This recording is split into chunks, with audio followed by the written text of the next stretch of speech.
The law is the law.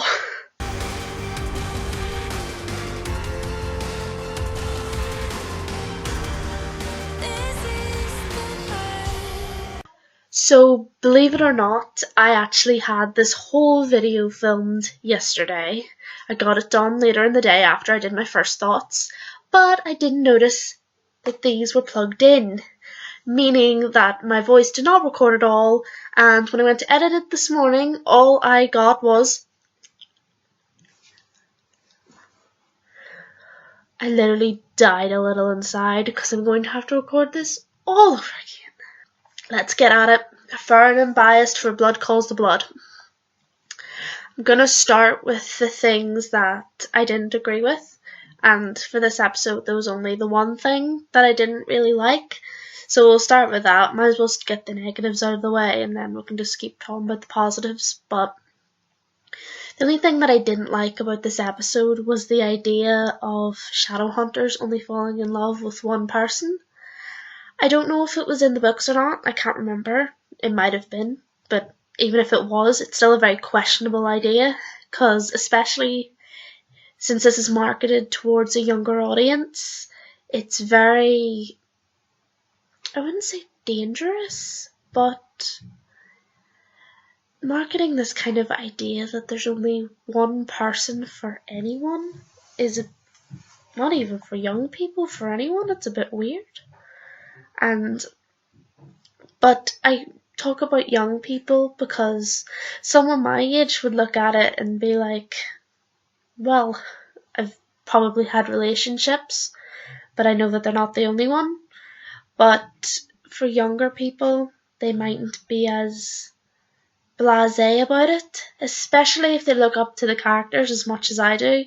They might think, crap, I've already had a relationship and I love them, but it didn't work out, that must be it. And it's not. Everyone knows that it's not. And I'm not saying that Shadowhunters meant to put out this bad idea that there's only one person for everybody, but I still think it can be quite damaging towards young people. But that's the only negative that I had, and it's not exactly that big of a problem. And it's probably only going to be mentioned that one time, unless it's going to come into play later if they fall in love. Even though it doesn't really fit, especially in Jocelyn's case, because she loved Valentine, but then she had her affair with Luke. And you can't have an affair unless you have some interest in the person that you're having the affair with, unless you're just having an affair to have an affair. And she obviously loved Valentine because she had Clary with Valentine, and it doesn't fit for her to have loved Valentine but then have had the affair with Luke if Shadowhunters only fall in love with one person. So I thought that was a bit of a plot hole, but maybe I'm just missing something. Malec. Let's talk about the Malec from this episode. And there was so much. I mean, as soon as I finished that episode, all that was in my brain was Malec, Malec, Malec, Malec, Malec, Malec, Malec. Malec, Malec, Malec. Sort of formed into this big long string of Malec, Malec, Malec, Malec, Malec, Malec, Malec. And in my initial video, I had talked about how I didn't know what the pro bono comment meant, but Tumblr taught me what it meant between the time that I filmed that, figured out that my headphones were plugged in, and I'm re-recording. So I can now properly comment on the pro bono comment that Magnus made to Alec, which has seemed to have kicked up a lot of controversy in the fandom. I can sort of see where people are coming from. They say that if a female character was given this comment from an older male, a lot of people would be freaking out. But for one thing, Alec obviously took it as a joke. He rolled his eyes it's like, "Bish, you bets be playing" sort of way.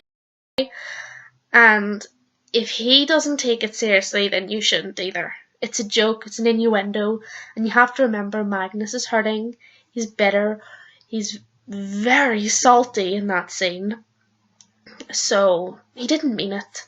And you can tell, because as soon as he said "you" anyway, he knew he'd crossed a line, and he backed up and went, "I'll do you pro bono," as a joke. He didn't mean I'll do you pro bono in I'm a sexual predator and you are my prey sort of way. It's not like that. And thankfully, I think a lot of people don't think that way. And as I say, if the character that the comment is being directed to takes it as a joke, then we know that it was incited as a joke. Unless it's very inappropriate. Unless we're talking like racism or rape jokes and stuff like that. That's the only time where you, even if the character took it okay, then that's when we should start questioning. But again, Magnus didn't mean that. He meant I would do you without having to do the whole exchange thing. He meant that he would do him for free. And as in, he's been interested in him for a while now, even before they needed a favour. So, again, as I said in First Thoughts, I don't think he meant, as I had put it, I don't think he meant sex. I think he meant partnership and company, and finally at least get a date out of him, because Alec has been playing hard to get since episode 4. Very hard to get, but he's not doing it intentionally, obviously. He's just sort of being Alec, and Alec is naturally hard to get, apparently. Which is kind of cute when you think about it, because then Alec just sort of goes along doing what he does, and Magnus is trying to flirt with him. Like, he could probably say, I think you're really hot, and Alec would go, yeah, no, I don't know why I put this sweater on, it's really hot today, isn't it? Oh my god, I can just see him doing that. But yes, I don't think that the pro bono comment was meant as anything inappropriate. Magnus is better. He's just being a bit salty, and he knew that he'd overcrossed a line as soon as he said you anyway. So saying I'll do you pro bono was sort of his way of fixing it, and thankfully he did it. He did it really well. Well-ish, considering the fact that most of the audience were freaking like, oh my god, it's so inappropriate. I didn't even know what pro bono meant. I was just like, okay. I don't know why, but the first thing that came into my head, there goes my phone, like the text tone, I do. But back on point. What was I talking about? Oh yes, I didn't know what pro bono meant, and the first thing that came into my head for some reason was Bonio from the Cinderella pantomimes, you know, the dog. I was just like, Bonio? But no, pro bono means I'll do you for free. And for some reason, ever since this episode came up, the term pro bono has been popping up more and more. And I'm just like, why haven't I come across this until now? Was I missing something? I must have missed it. It's probably been around for longer than I thought, and I just missed it. Because all of a sudden it's everywhere. It would have been helpful before the episode, but let's not get into that. But no, he didn't mean it in a bad way. And even when he asked for the bow and arrows, I sort of knew that he wasn't going to take it. He just needed something to say, just to be a bit vindictive and spiteful, which he sort of deserves to be after the shit that he's been put through. So he just said bow and arrows to get back at Alec, and he didn't mean it in like, I'm going to take something you love off you sort of way. And as I say, I kind of had an idea. Even my mum knew when we were watching it. She was like, he's not going to take those. And I was like, no, he isn't. Of course he isn't. And I saw an interesting theory on Tumblr that he took the bow and arrows and gave them back so that now every time Alec uses them, he'd think of Magnus because he's hanging on to them for him, which would be very clever on Magnus's part. But I still think he just gave them back because he initially just gave him asked for the bow and arrows because he needed something just to do an exchange. And as Lydia said, he was just pretending and he wasn't going to really take it. Lawyer Bane was very interesting though. Lawyer Magnus Bane, he probably binge watched all the Law and Orders and all the Judge Judy's, Judge Rinders, all of it, watched it all before and just packed up a briefcase of glitter and random papers and thought, I'm going to be a lawyer. And probably after the case, he's like, maybe I should pursue this. And then he rang up Ragnar. He's like, I'm going to be a lawyer. And Ragnar's just like, yeah, okay. And then tell Katarina, and she would probably have the exact same reaction. It's like, okay, Magnus, you're gonna be a lawyer. But I was expecting it to be like one of those things where he's just like, you're out of order, this whole courtroom's out of order. But thankfully he was much more professional and he asked the right questions, so at least he knew what he was doing a little bit. And honestly, I hope we see more of that sort of thing, of lawyer Bane or something else, where they just put him into a situation where he's just like, yeah, I'm gonna do this. Why haven't I done this before? Sort of thing. And we all pack up our briefcases and put glitter and papers in it. And it was brilliant the way all the Shadowhunters looked at him when he blew it all up into the air. They were always like, they'd never seen magic used before, and they were just like, brilliant. And Lydia just looked fantastically happy. It was just, I thought it was a nice scene, especially since Isabel finally got her hugs. Proud supporter of the Isabel Needs a Hug corporation campaign. Never got as big as a corporation, but I was a big supporter of the Isabel Needs a Hug campaign, and she finally got her hugs from Malec and even Magnus. And you see all the hugging, the in-laws things, and you're like, guys, chill out, they haven't even dated yet. But yeah, I liked the dynamics between Alec and Magnus in this episode, especially when Magnus acknowledged the fact that Lydia and him will not be happy if they pursue this marriage, and not just that Alec won't be happy, Lydia won't either. They'd just be unhappy and lonely, and it would just, I can see them end up being very bitter towards each other, since they'd probably be lonely and they'd probably end up sleeping in separate beds and everything like that, and it would just end up being a bit of a disaster. And to be honest, it's just one of those things that wouldn't work. And poor Alec is probably going to convince himself that it's going to work all the way up to the wedding, as we saw in the promo when he was just sort of staring into the distance. You can just see Lydia, the poor little sunflower that she is, going, Alec, and oh god, I don't want to see her get hurt. But then there's been theories that something's happened to her, especially with the promos for the sneak peeks for episode 12, and they're suspecting her of being a mole all of a sudden. And there's all of a sudden these theories that she's not what she seems, which I hope doesn't happen. I hope there's something else behind that, because nope, I am not okay with Lydia being a villain. Nope, not at all. Nah, no, not gonna happen under my watch. So let's talk about Jace as well. A lot of stuff happened to Jace in this episode, and as much as I don't like Jace, it broke my heart as well how much shit happened to him. Let's see, he lost Clary, lost his dad, and he lost Alec kind of as well. Except in the promo for episode 12, we see them having their manly bro handshake, and you're like, yeah, they're gonna be good. But in that moment, after everything that he lost Alec in that moment as well. And it was just kind of like, oh, Jace, this is just one of those days for you, isn't it? Everything's just going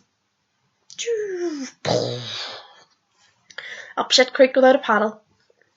And it was very heartbreaking to see him so broken at the end, and Clary about to go in, but then second guessing it and turning around and going back the other way.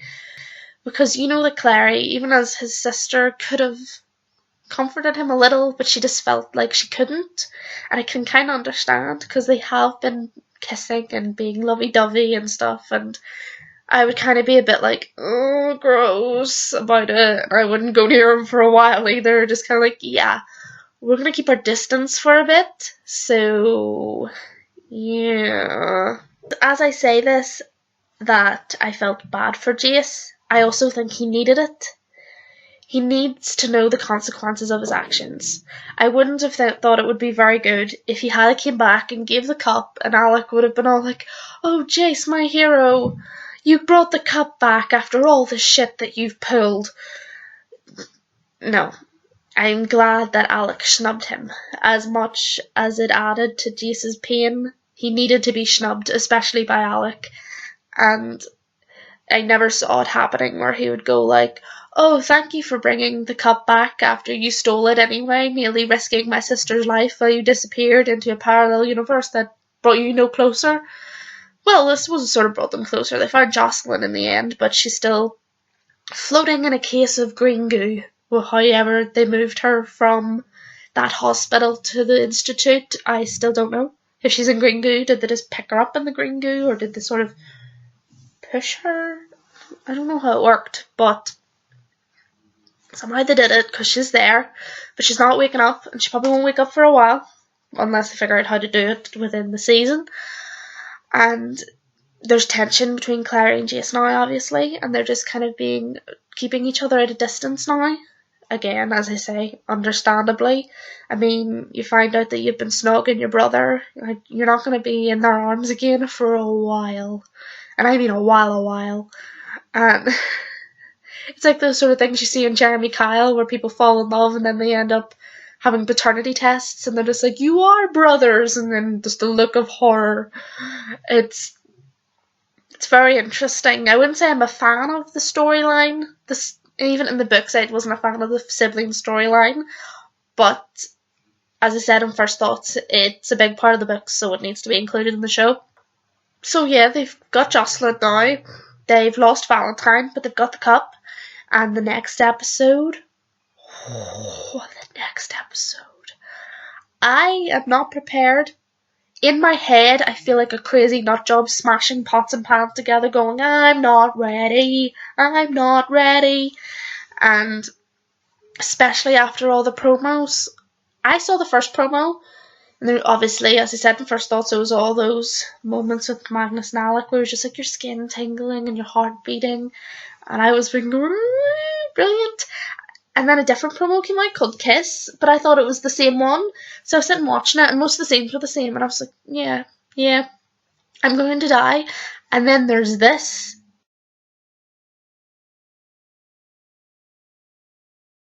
I was just like, and I couldn't breathe. I was like, and I have a couple of theories for that scene, and there's actually quite a few bouncing around, and it's quite interesting because you wouldn't think that there would be so many about a kiss, but I suppose we've been speculating about this for so long that there's just so many possibilities now. So one of the theories is that Alec might be seeing Magnus in replacement of Lydia during the wedding, or something could have happened to interrupt the wedding, and they kiss somehow, although I don't think that'll happen because I don't think they're going to do it in front of everyone, but still a theory, it's still there.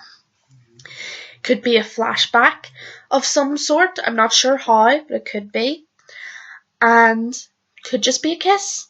It could just be the kiss that I have been waiting for 3 years, the kiss that some of you guys have been waiting for like 9 years now. It was 9 years since 2008, wasn't it? Yeah. Some of you have been waiting for 9 years. And to you guys, I say, well done. You are finally getting there. 3 years was enough for me, and I don't know how you guys survived. So I applaud you for waiting that long, because I couldn't have. And we're finally getting there. Finally going to get our Malec. And there's a bit of Clace in there too, which is a bit like, really? But again, we don't know in what context it is. And for the Sizzy shippers, they're in the same room. I saw this hilarious post where someone was just like, Simon and Izzy are in the same room. And someone was just like, oh, everyone's complaining about Malec not having enough scenes, and the Sizzy people are freaking out over them being in the same room. God love you guys. Really, I feel bad for yous, but as Emery Tobias said, in the next season there might be some Sizzy, so yous will finally get there. Mightn't be until 2017, but you're still gonna get it. And take it from someone who's been waiting for 3 years, and I'm sure there's someone that you know who's been waiting for 9 years for Malec. It'll probably be very worth it. Malec is very important to me. I actually got a question on my Tumblr from a friend of mine where they said, are you gay? Because the only way, I can't think of another way of Malec being important to you unless you are. It kind of struck me as something interesting, because I don't think you necessarily have to be gay to be touched by these characters. it kind of contributed towards me being touched by them, but it wasn't the complete reason. Because when I was reading the books in 2013, it was back even then in 2013. It was I used to say the word gay in school, and people used to shush you like it was a swear word, and that made me very nervous, especially when I was struggling with my sexuality. And I was just kind of like, okay, how the hell am I going to come out to these people if they won't even let me say the word gay? And it was just very confusing. And I was sitting reading the Mortal Instruments one day, and then there was just when Clary just asked Isabel, she went, "Is Alec gay?" And it kind of baffled me. I was just like, what? She just said it. And that's kind of sad that I was so shocked, but I was. It was just kind of like, wow, a character is actually gay. Like, that was just amazing for me. And even if he is a male and I'm a female, it's still on the same level. I mean, I'm yet to read a book with a strong lesbian character. If any of you guys know any books, I'm very interested in reading them. But yeah, it was very baffling for me. And as I progressed through the series, it was even better that people were so excited about this, and that Alec and Magnus weren't just gay characters. They had their own personalities, and they are strong and they're independent and they're not stereotypical at all. It was just amazing. And for it not to have been converted to stereotypes was something that was very important to me as well, because the Christmas before I came out, I cut my hair. I had hair down to my waist, and I cut it up like this for charity. I gave my hair away to a cancer charity, and people thought I did it because I was coming out as gay, and it's just kind of like, no. Just because I'm a lesbian doesn't mean I necessarily have short hair. And I wore trousers to school because of a skin condition I had, and they thought that was me coming out as well. I don't know where these stereotypes come from, and it's a bit annoying. And the fact that the Mortal Instruments didn't convert Alec into a stereotypical gay character, and I'm not going to say any stereotypes because I'm not going to get into that, because it would just turn into a completely different conversation. But Alec wasn't a stereotypical character, and I want you guys to know this in case any of it goes round. Magnus is definitely bisexual, because I think it was the author of the books who decided all of a sudden to say that he's pansexual. But you can't just change someone's sexuality like that. In the book, I wouldn't care if she said that he was pansexual if he hadn't said so himself.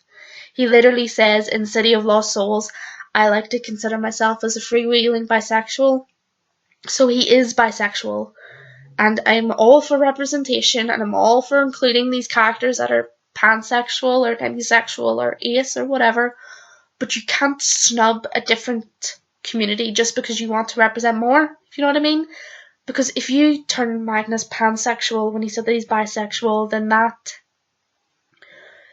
kind of is a bit of a kick to the bisexual community. And that's not fair. So I'm just clearing that up. Magnus is bisexual. He's bisexual in the books, he's bisexual in the movie, and he's bisexual in the show. He's not pansexual, I'm sorry. It's not how it works. And it sounds like I'm giving orders, even though the author said that he's pansexual all of a sudden, but it's in her books. She wrote it. I don't understand, but we'll not get into that because we're talking about the show here. So yes, that's why Malec is important to me, for anyone who's wondering. They are so important. And not just for me, there's so many people with the exact same story as me, and people who probably went through a lot worse than me, because it's not exactly something that's looked down upon where I am from, but people definitely treated it like it was a taboo thing. Like, even when I came out, people were asking my friends about me being gay instead of asking me about me being gay. And it's like, you can talk to me, you know. I'm not going to morph into a monster and bite your head off for asking me a question about being gay. It's okay. I'm very comfortable with who I am now and where I am. And in a way, Malec is because of that. And I just wish that there were more characters out there, more ships, and more just representation in general for these sort of groups, for any minority. And it's fantastic that Shadowhunters is actually given opportunities to so many minorities. Like, if they hadn't have hired all these minorities, we might have had Emerald as Isabel, or Alberto as Simon, and that just... who else could have been them? Isabel is Emerald, and Emerald is Isabel.